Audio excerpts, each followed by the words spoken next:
Shalom, kita jumpa lagi dalam program Minutes of Change, menuju perubahan menjadi pribadi yang berkenan kepada Bapa dan layak menjadi mempelai Kristus di akhir zaman. Nah saudara, hari ini saya mau berbicara tentang sebuah tema bahwa hidup bukan untuk ngurusin orang lain. Nah saudara, ada orang yang hanya sibuk ngurusin hidup orang lain sampai lupa bahwa ada hal yang jauh lebih penting, yaitu mengurusi dirinya sendiri. Mereka senang sekali mengikuti hoak, mengikuti masalah, mengikuti pergumulan orang lain, sampai-sampai mereka itu lupa bahwa mereka pun memiliki masalah.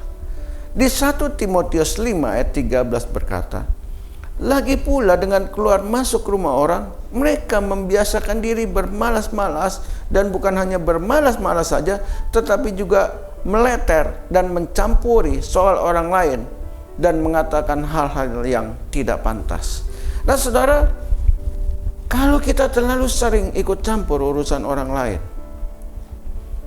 maka tanpa sadar kita akan meleter, kita akan mudah menghujat, bahkan kita bisa menghina, dan kita mengatakan hal-hal yang tidak pantas atas hidup orang lain. Jadi saudara, itu sebabnya saudara berhenti untuk ngurusin orang lain. Jangan saudara keluar masuk ke urusan orang lain, rumah tangga orang lain, perihal kehidupan orang lain. Nah saudara, ingat baik-baik, gosiper saat ini ada di mana-mana. Mereka menjadi wartawan tanpa gaji, mencari berita untuk diolah menjadi gosip yang merusak kehidupan banyak orang.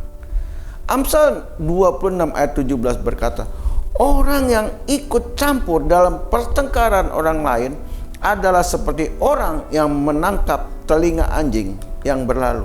Nah saudara, ada orang yang suka banget melakukan hal yang sia-sia, sok punya solidaritas sama teman, lalu ngurusin hidup orang.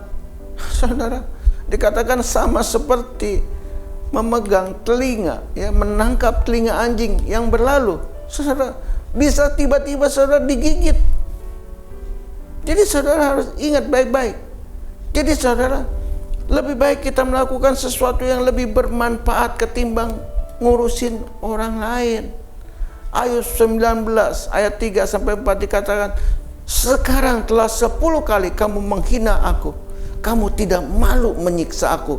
Jika aku sungguh tersesat, maka aku sendiri yang menanggung kesesatanku itu. Nah saudara, ketika teman-teman Ayub melihat kesengsaraan Ayub, mereka usilan saudara, berusaha untuk memberi nasihat.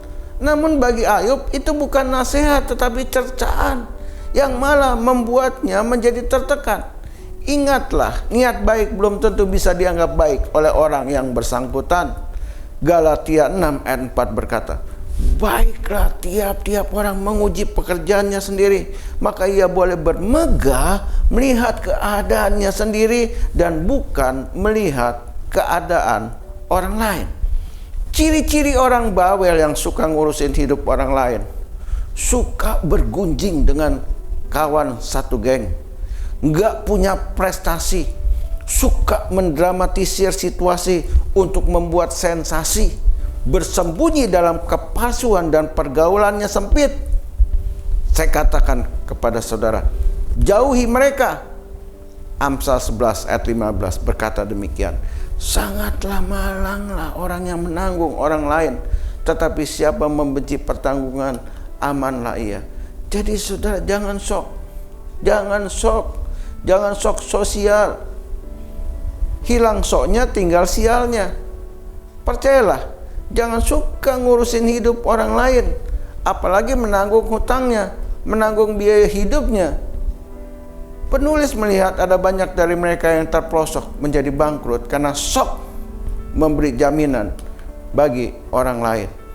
Roma 15 ayat 1 berkata, kita yang kuat wajib menanggung kelemahan orang yang tidak kuat Dan jangan kita mencari kesenangan diri kita sendiri.